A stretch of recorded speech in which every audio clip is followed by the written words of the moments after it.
So again, really, it's an honor to welcome you all. And when I look in the chat, I can see that you are really from all over the world, more or less at least. So it's a great pleasure, really, to be able to host this webinar. And thank you to Prilenia for accepting to work with us in making this happen. So my name is Astrid Arnesen, and I am the president of the European Huntington Association. And I welcome you here in the evening in Norway. It's really a cold March day, but I feel that this news is warming and is helping us to feel that spring is on its way for the Huntington community, I hope, as I see this being really a milestone for us happening, that for the first time a drug will be asking for permission to get to patients here in Europe. So thank you, Henk. I think I will hand over to you to introduce yourself, please, and tell us a little bit what you do in the company, what your responsibilities are, and then share more with us about this process that you have been part of for quite some time now. I hand it over to you. Thank you, Astrid, and thank you, EHA, for organizing and giving us the opportunity to explain. My name is Henk Shuring. I'm at Prilenia, Chief Regulatory and Commercialization Officer. And I always say that my ultimate goal is to ensure that patients get access to a product that they understand and want to use, that payers will pay for, and that doctors will be understanding on how to use it and how to prescribe it. That's in a nutshell what I try to do, but there are quite a few steps involved in that. And let me start with one of the major steps that we have been achieving now. You may recall that last year, when we got the results from PROOF-HD, that initially we explained that we were missing the primary endpoint. We then decided to continue looking at the data, and you have heard Michael Hayden, our CEO, speak a few times about this, and he explained that we had in a specific subgroup of patients that were using antidopaminergics, especially patients using tetrabenazine, deuterated tetrabenazine, neuroleptics, that in those patients that were not using those, that we saw efficacy. We saw effect on function, we saw effect on motor, on cognition and quality of life. With that data set, we went to the European regulators and had meetings with them, discussing how they looked at it and if they agreed with us. And following those meetings that were very constructive and supportive, there was support for Prilenia to submit an MAA. MAA is short for Marketing Authorization Application. And what that basically means is that we will submit a dossier that the authorities can then review for ensuring that it meets the right criteria for the quality of the product, for the safety and for the efficacy. And I always make it very simple. Anybody who goes to the pharmacy and buys a paracetamol, you will find on that always a code showing that it is registered in your country or in Europe, and that it has been verified that it is meeting the quality, the safety and efficacy requirements.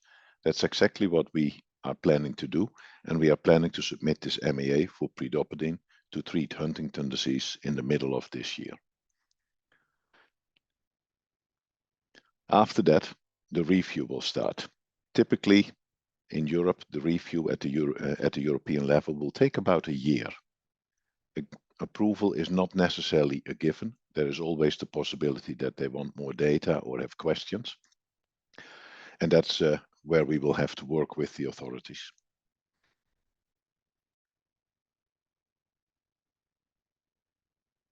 With that, Astrid, maybe that is for now good. And then I would like to ask people to ask all their questions that they have about this.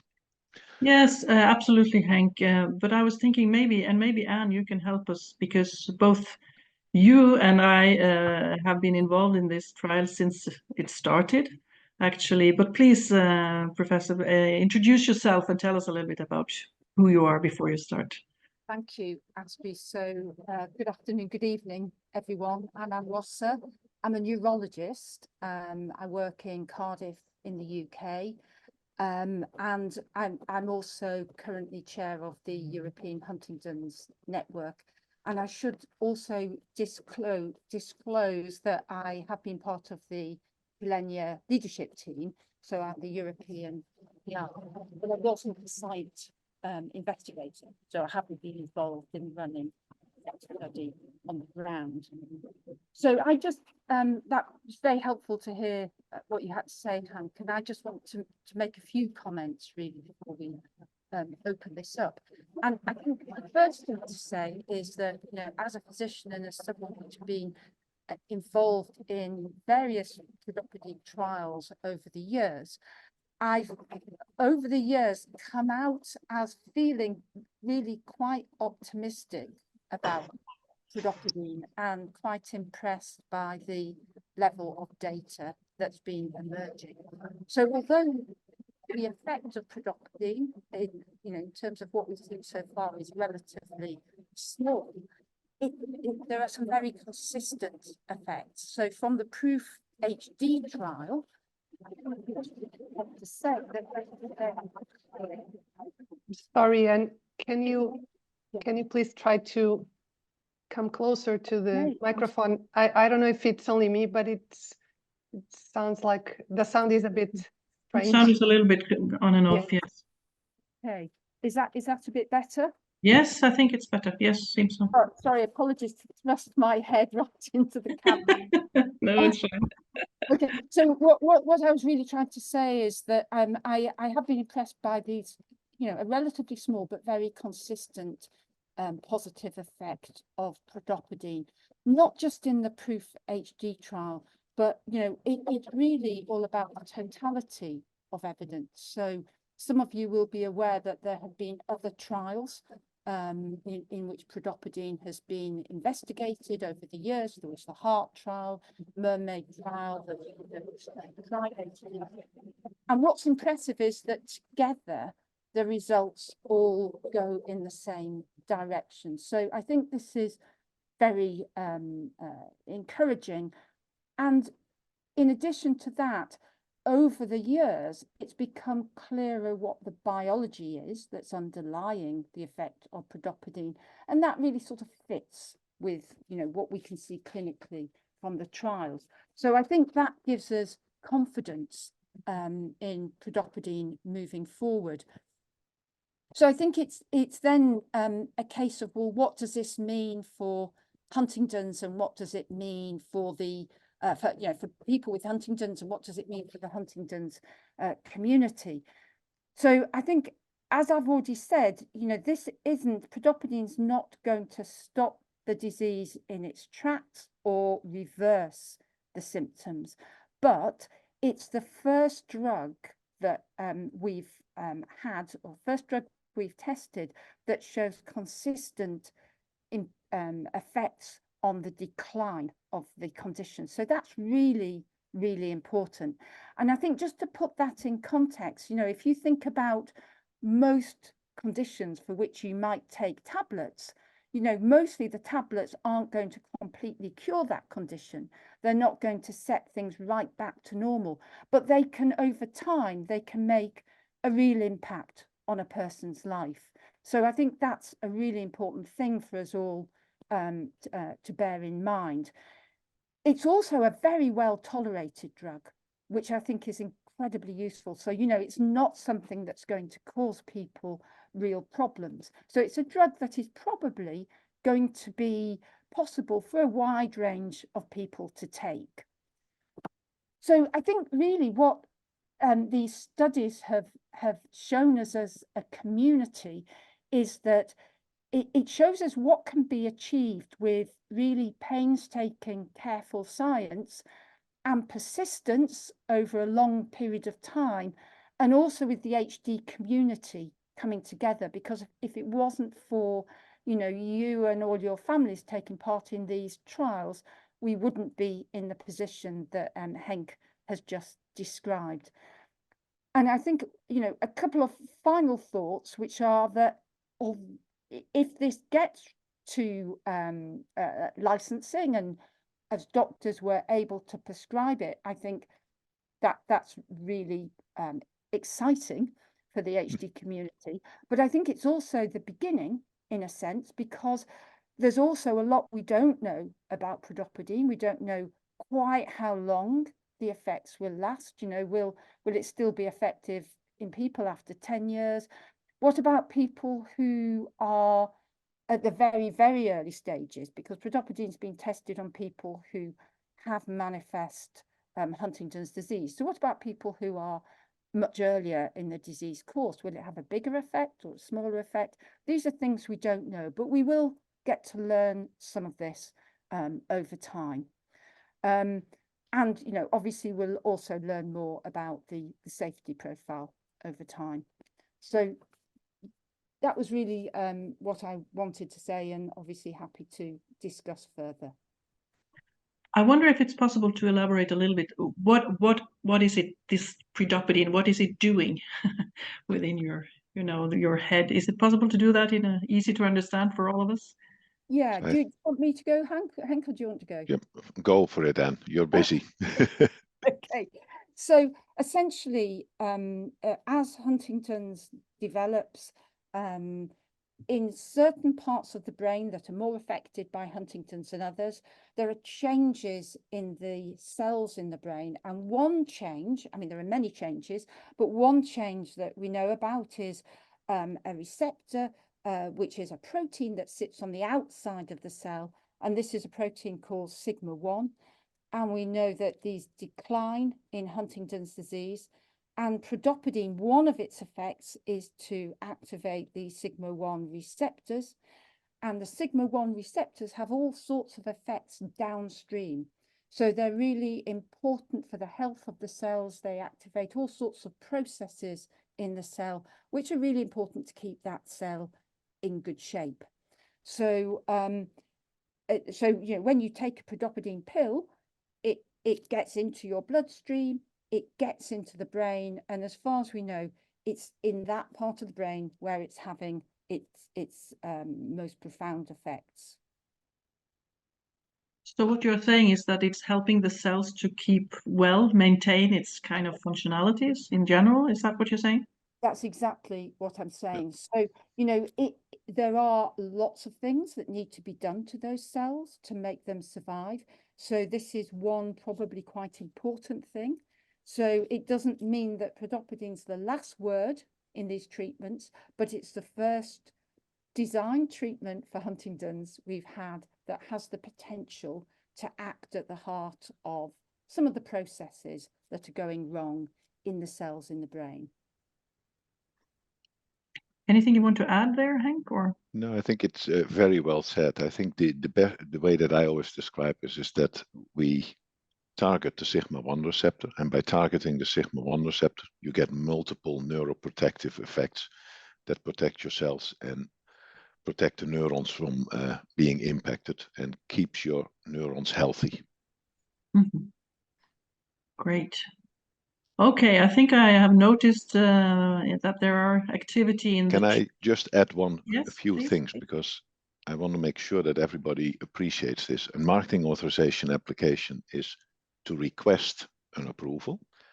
Once the approval is granted, that is not necessarily the same as that it becomes immediately available, because in almost all countries, we first have to go through what is called a health technology assessment and a discussion on pricing. So when I said typically the review process may take a year, it doesn't mean that after that review process and the approval, it will be immediately available in every country. And the MEA process that we are following, which will be handled through the European Medicines Agency and the scientific board that will do the review, the CHMP, will ultimately support approval in, I think it's about 28 EU member states nowadays, as well as it is followed by Norway, Iceland, and Liechtenstein. The United Kingdom, after Brexit, is no longer part of the EU.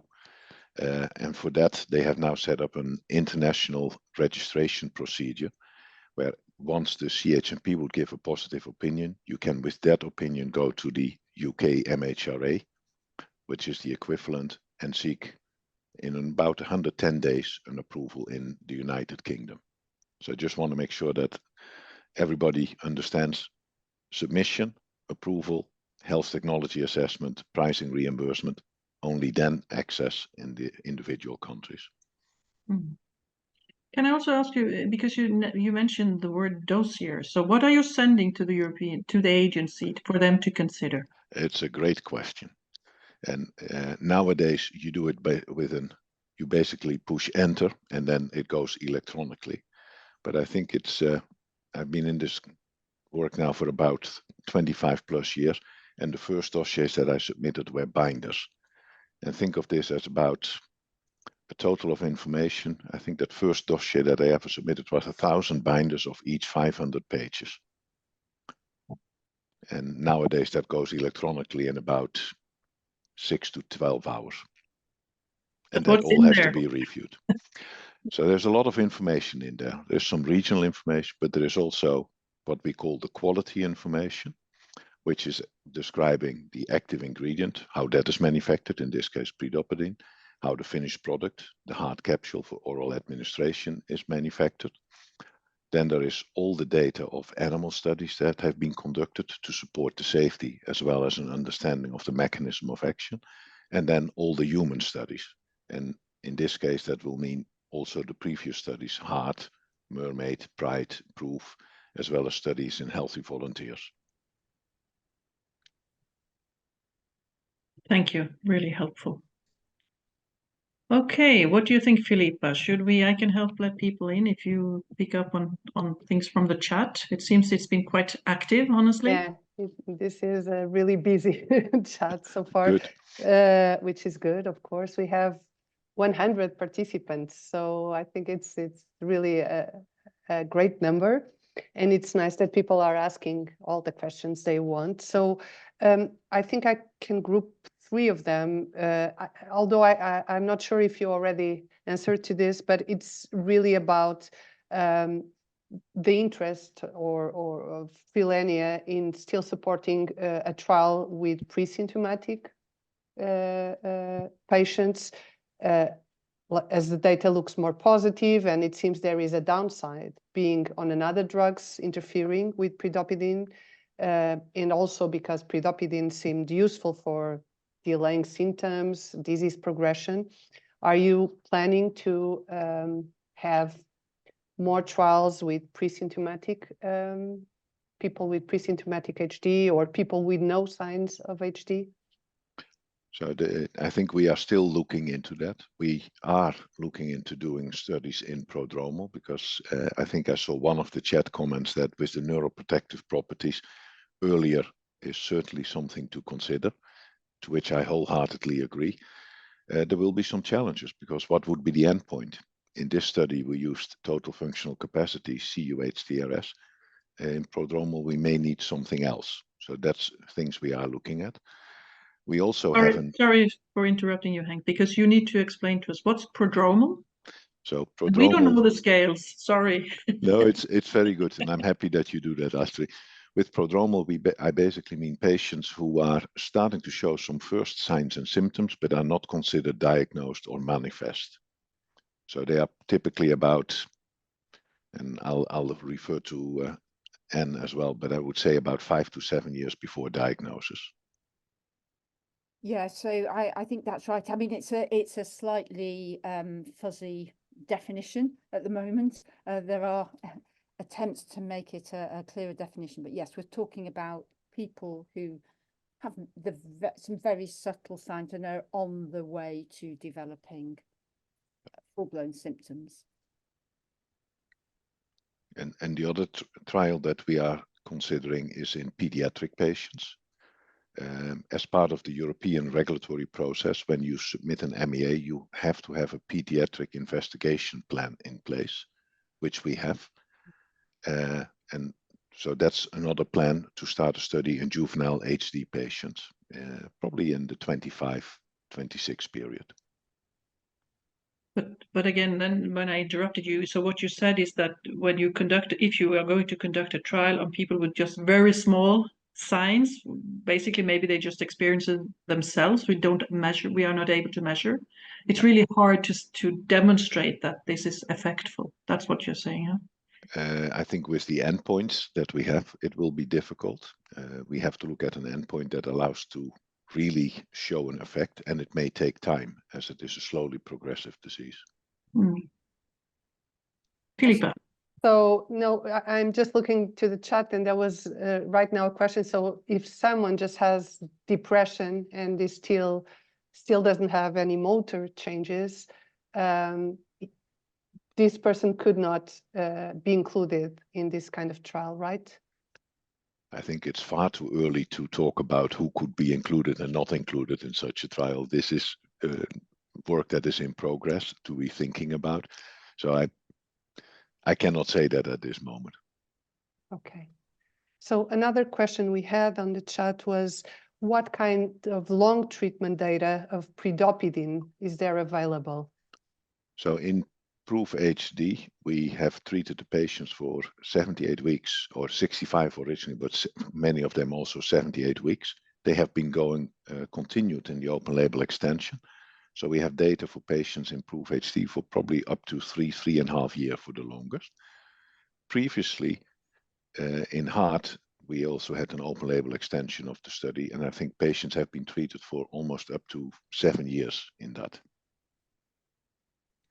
Okay. So for patients that have participated in these previous trials with Pridopidine, is there a possibility to take the medication again on compassionate grounds? There are possibilities for that, and for anybody who is interested, on our website you can find our expanded access procedure, and it can be requested. Also, in terms of Europe, we have a question here about, or an observation saying that quite a number of patients are treated with benzamides like thioprid.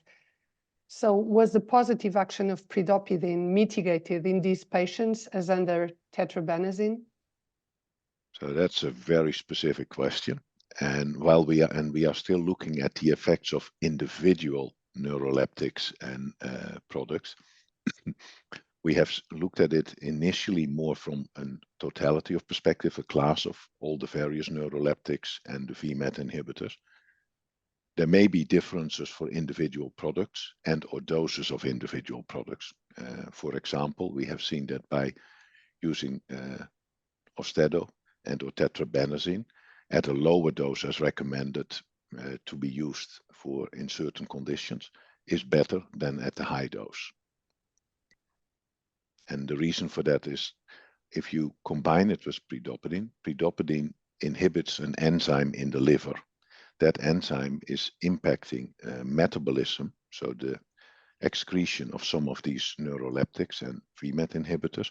So if you inhibit that, you get higher doses in the body of that and higher effect. By reducing the dose as recommended in those labels, you get in the right dose level.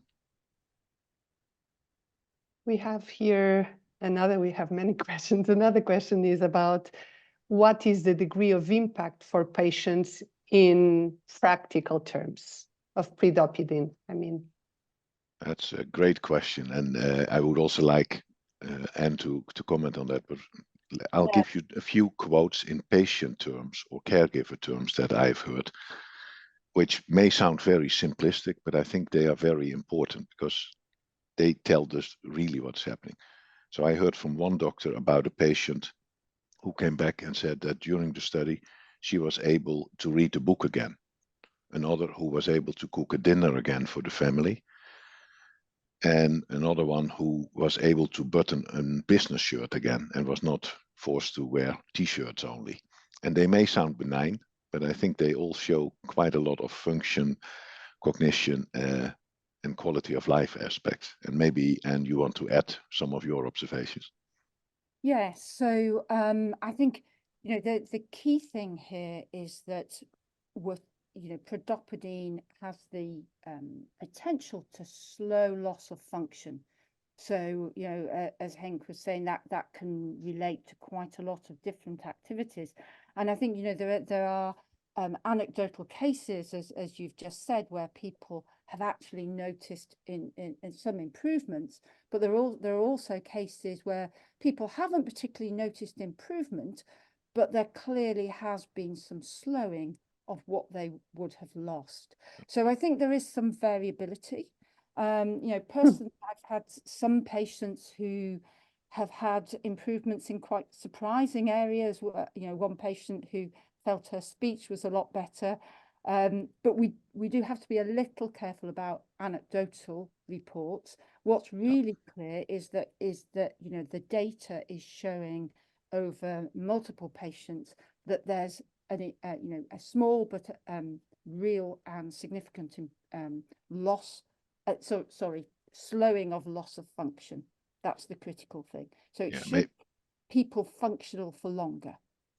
Yeah, let me add to that a little bit. If you look to the patients that were not treated with antidopaminergics, we saw positive effects in the form of slowing the progression with regards to clinical progression of the disease, function, cognition, and quality of life and motor.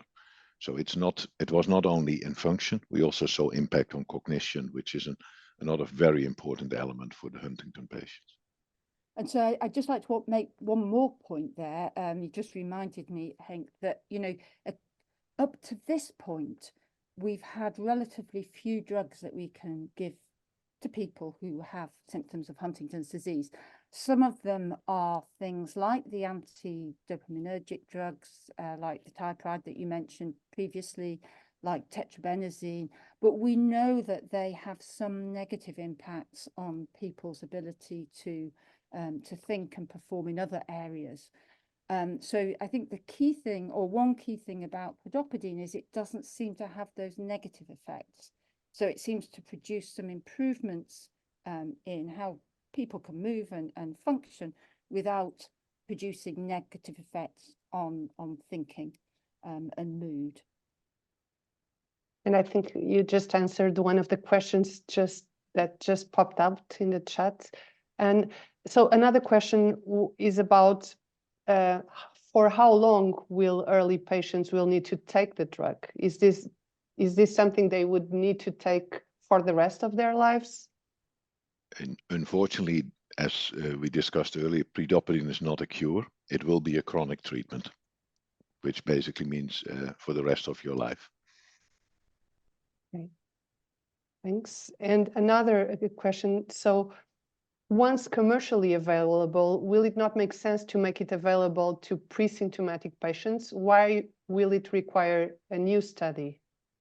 I love this question, but I cannot always look in the mind of regulators in these type of things. In a way, you could argue, as I think the person who asked this question is saying, if it's a spectrum of disease, and if you show it works in one extreme or the both extremes, you should be able to allow it for the whole population. But I also am realist enough to understand that we live in a world where everybody always wants to see the evidence for that. The question on how you get to that evidence and when is a great one. I certainly appreciate the comment and will do my best with Prilenia to get a broad label, but that's something we cannot guarantee in this current world. There will always be people, and then there are multiple steps. As we talked about earlier, regulatory approval is one, and we are targeting treatment of Huntington as the indication.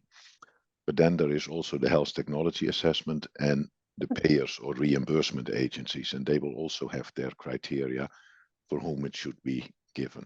So I have a lot of empathy for the question, but I think longer term, we will probably be required or requested to have some data to support this. And we have here some questions about the approval and how can people get access to the drug. So what about approval in other regions, such as Australia? And also, could patients from other regions could have access to Pridopidine in Europe, for instance, if it was approved here? Oh, that's a lot of questions all at once, and there are I may not have all the answers yet, but let's start with the regulatory part. So our plan is that we will have similar discussions as we have had with the Europeans, also with the US FDA and Health Canada, especially those countries first, as we had studies and PROOF-HD was conducted in those countries. But also, once we would have an approval in Europe, we can use that European approval to go to many other countries, Australia.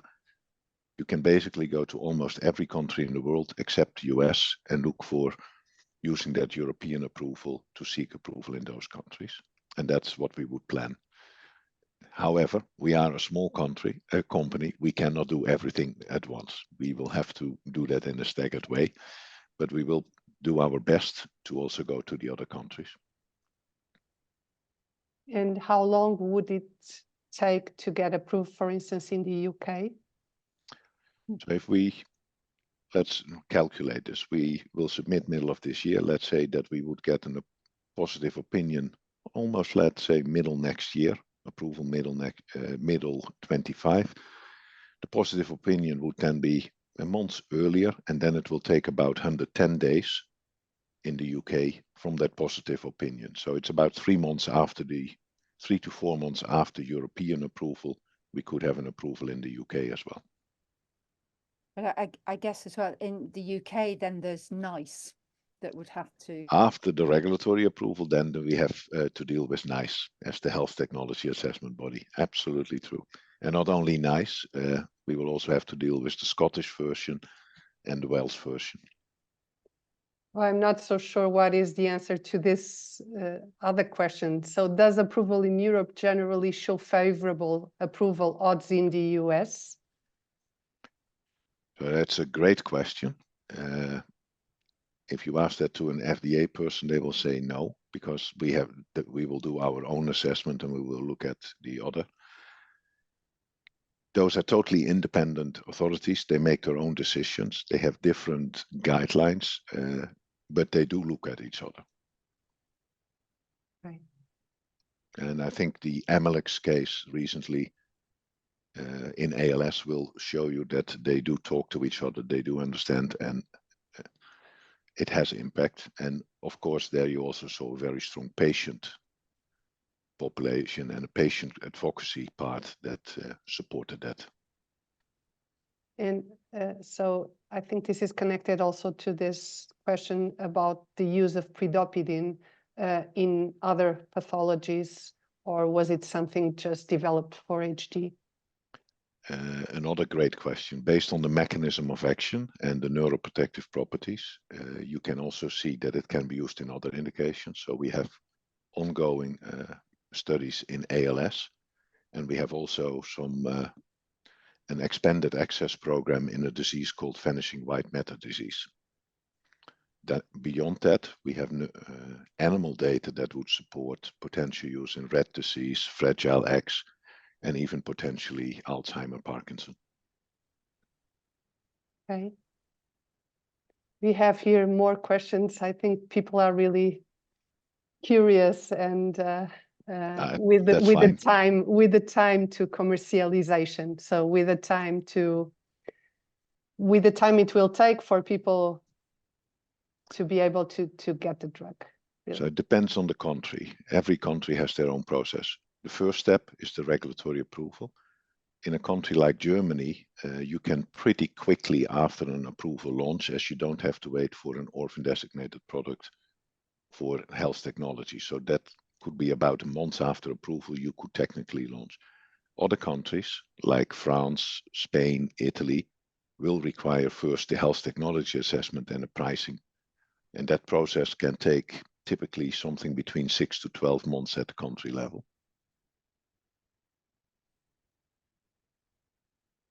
Okay, great. I think we've covered.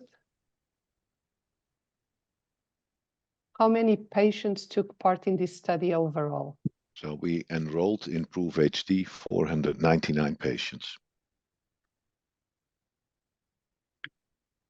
And with the previous studies also, it's really quite a considerable number of patients or participants who have tested this on our behalf. Yeah, the support of the community and the number of subjects in the clinical trials over the years has been tremendous. There is a comment here or a question. So for people who have been in the HD proof trial and are taking antidopaminergics, do you think they should continue taking Pridopidine? There might be some benefit, even if it's minimal. I would also like to invite Dr. Rosser to comment on this, but I cannot give medical advice, and that's a very difficult one. Each of these cases is an individual situation, and there may be a very important reason on why a neuroleptic is given. So it's very difficult to address that in this way. We have seen that there may be in the patients without antidopaminergics, we can easier see the effect. I cannot say whether there is no effect in patients on antidopaminergics, nor advise whether they should stop. That should really be an individual discussion between patient and physician. Completely agree with that, Henk. I think on a group-wise basis, people taking antidopaminergics didn't see the same effects on Pridopidine, but it's, you know, we don't know how much individual variability there was, as Henk has mentioned already. There's an effect of dose. It depends what dose of antidopaminergic treatment that someone is on, and there may, as you said, there may be very good reasons for them to remain on the antidopaminergic. So I think very, very strongly, as far as we can tell, there's no harm in being on both. So I totally agree. It needs to be discussed with the individual physician who knows you well. How many people from that group were on neuroleptics? Tina asks. In the trial? In the trial. In the trial, I would say that in both the placebo arm and in the treatment arm, it was around half of the patients that were on neuroleptics or antidopaminergics is the better way to explain it. Right. There is another question here. So are the clinical trials indicating that Pridopidine reduces the NFL biomarkers as well as other inflammatory biomarkers? We cannot say that. I think the data on neurofilament, the differences that we are looking for are so small that the assay is not reliable enough to look at that in that way. I wish we could say that, but I cannot make that comment based on the data as we have. And actually, there is here a comment that says, I can buy Pridopidine online on the internet already. You can buy maybe somebody who claims they can make Pridopidine as an active ingredient. I am not sure it meets the same specifications as we use. Yes, that's sorry, I'm just backing up here, Henk. It's Alice. The person's referring to the Sigma Aldrich company. So these are chemicals, they're not pharmaceuticals. So please be very, very careful with that. I was a little concerned when I saw that comment. Thank you for bringing that up. Really important. But it again, it really, you know, underlines the urgency that the community feels here, but yeah. Be cautious. Pridopidine is not yet in sale. That's something we can say. Correct. And all these people that claim that they have Pridopidine, that may not be the pharmaceutical quality. It may be a different process. So be very careful with that and starting to use that as a treatment. I saw some questions about making the product available in other countries. Yes. So once it's approved. Yeah, once it would be approved, there are mechanisms available to be able to get it in other countries. I know, for example, that the Gulf countries often, once it is approved in Europe, allow under what they call named patient basis to import the product in the Gulf countries. And there may be other countries where similar mechanisms exist. If I may ask a question, how high is the probability that this drug will be approved? Is it possible? You don't like to speculate probably, but if you get to this point, how likely is it that a company gets approved or that a drug gets approved, treatment? Yeah, that's a very tough question to answer. I wish I knew. I wish I would have an answer. There are some, in general, people will say that it is probably around an 80%, 80-90% that products get approved. but there's always the individual product and the data set. So don't pin me on that. That is more a general assumption based on multiple products that have been submitted and how that ended up. But that also still means you still can end up in the category that doesn't get approved. So Yes, of course. so be careful with that percentage. Well, I looked it up at the European Medicine Agency statistics that they publish, and it's around 80% really. So it's been for the past years at least. So of course, 20% get turned down, but yeah. More questions or? We have here one more question regarding the effect of Pridopidine. So if this medicine is slowing the disease, is there any period of extra years, a patient like me where the disease just started? Should I take this one, Hank? Or I think we need to be very careful about claims here. And I think we can't claim that Pridopidine is slowing HD as yet. You know, it's possible that it may have some slowing effect, but I think what can be said very clearly is that it's slowing the loss of function. That's not necessarily the same as saying it's slowing the disease process.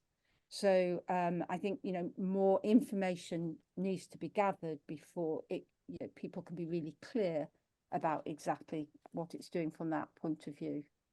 So I think in terms of the specific question, you know, I don't think at this point we can say it would give someone extra years of life. We don't know that.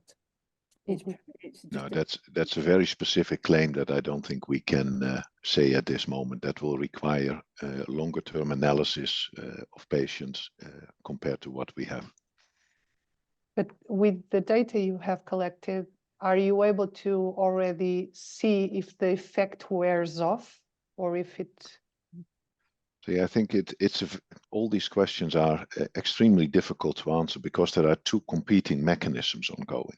On one hand, you have a genetic disease where continuously the genetic disease will cause the progression of the disease. On the other hand, you have a compound that can work on the progression of the disease. We show even improvements initially in cUHDRS, cognition and motor function, and then differentiation versus placebo. So there is a continuous effect, but I cannot say that it is a continuous improvement. We will see that after about one and a half year that some of these patients started to lose versus where they started in the study, but they are still better than the placebo. So it's probably more towards slowing of progression. It's not halting progression, and it's more and longer term data will be needed before we can really make a strong claim about impact on things like years gained. And will you foresee that there will be counter indications for the use of Pridopidine with the use of other agonist drugs such as Prozac or fluvoxamine? I would also like to have Dr. Ross's opinion on that, but at this moment we don't foresee a contraindication there. No, and there were patients in the PROOF-HD trial who were taking those sorts of drugs. I don't think that has been looked at specifically. There's no evidence so far from the PROOF-HD trial that those sorts of drugs were having any detrimental effect or that there was any interaction. Mechanistically, there's also no expectation immediately that there would be an interaction.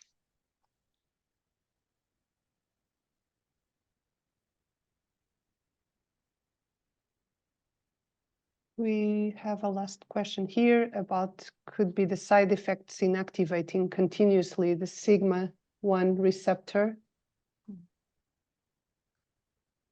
And I think it's related also. Not sure I totally understand the question. I think the question is if you're taking this drug every day and activating the receptor every day, are there any downsides of doing that? So, I mean, obviously there have been patients, as Henk has said, who've been on this drug for you know, 7 years plus without any clear indication that that's the case. And there's no sort of a priori reason why we would think that would be the case. But again, you know, this is where actually further long-term data is going to be really important. Yeah, and I just want to remind that if you look to the PROOF-HD study, and the last patient last visit is in March of this year, the longest patient has been for 40 months, more or less, in that study, and we have not seen any of those signs. I think I covered the Okay, great. comments. So in the if chat. I may draw, because I mean, all those questions who are have been related to actual access to patients. I mean, approval is one thing, but then to have it agreed by the payers, the insurance companies or the regulators or whoever in each country who pay for the treatment.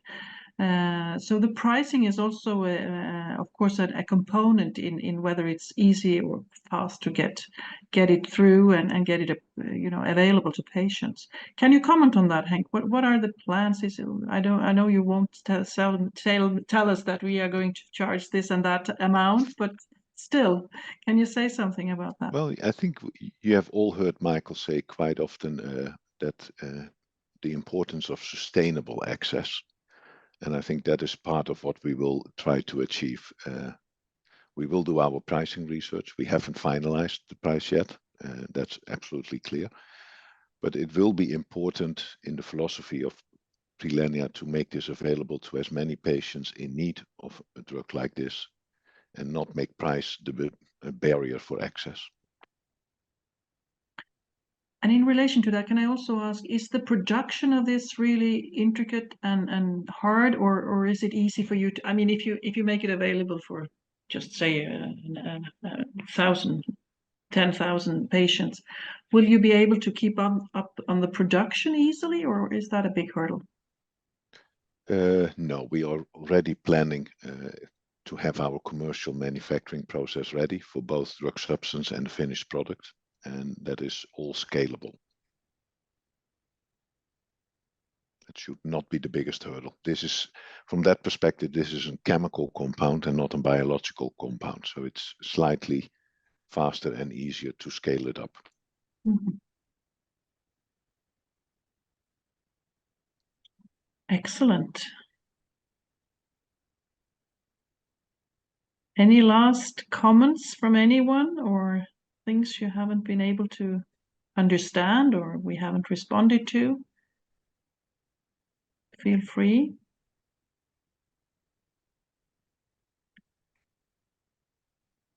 No? Excellent. So maybe some final statement or comment from our experts here, Henk, Anne. Let me start. I think this is exciting times, not only for Prilenia, but I think also for the community, as we are probably entering for the first time into a situation where a product will go to the regulators to be reviewed for a potential approval. And that for a disease where there is, from my perspective, an enormous need for new tools in the treatment kit of the physicians that help patients. So stay tuned, work with us, and we want to work with the community, and we will stay transparent as we have always tried to be as much as possible in this new and exciting times. And as I said before, submission is not the same as approval. Approval is not the same as access, and that will take some time. Thank you. I agree. I totally agree with that. I think this is important for HD. This is a big step for the community, and I think we're going to learn a lot about how to go this journey from a trial which has given us key information and looks like we may have a product that is going to be useful moving forward to how we actually get to that point. So I think that you know, there's going to be a lot for us to learn, a lot to react to.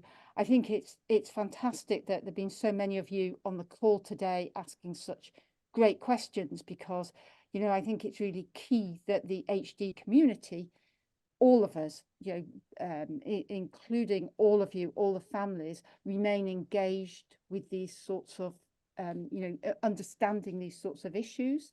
I think that's tremendously powerful and is going to help us to be successful in the long run. And just to finish, I'd just like to pick up the point that Henk mentioned about transparency. You know, as a physician, I have been really grateful to the transparency that Prilenia have shown in terms of, you know, discussing the outcomes of this trial early, being very honest about the results, and I think, you know, I think we should be appreciative of that. Thank you. Thank you. Philippa, do you have anything you want to add or state towards the end of this? I would like to join my voice to the rest of the community and say that, again, I think these are really exciting news, and it's really good that we can have these opportunities to debate and discuss and to be really transparent about what's going on, what will be the next steps, so that people can also balance their expectations and have the full picture of what lies ahead. So it's great, and I'm really proud and happy to be part of this kind of events and initiatives. Thank you. So stay tuned, everyone. We will be here and we will help share the news as soon as it has been submitted to the EMA, and then of course when the response comes, we will prepare for sharing that news, obviously, and then the next steps, and follow tight the process all the way through and communicate with you all, because we are here in this together and we need each other to really share this out there and work for our common best. So thank you so much, really, to Prilenia again and to Anne Rosser for being here and sharing your thoughts and knowledge, and it's really appreciated. So and the record will be available soon, so for those who are asking. Yeah. And thank you, Astrid and Philippa, for organizing this, and Anne for the support. I saw that people asked if there is a possibility for additional questions. I think they can always reach out to EHA or to Prilenia if there are additional questions. Yeah. Yes, absolutely. And we will make this recording available within a few days on our webpage, and we will announce it also in social media, that you can find it there and join or see it afterwards. So thank you so much, and have a good night or have a good day wherever you are in the world. And let's do gratitude. That's a good thing having. Is it that way? Do I do it correct? It's really today or it's this week. Thank you all. Great. Thank you.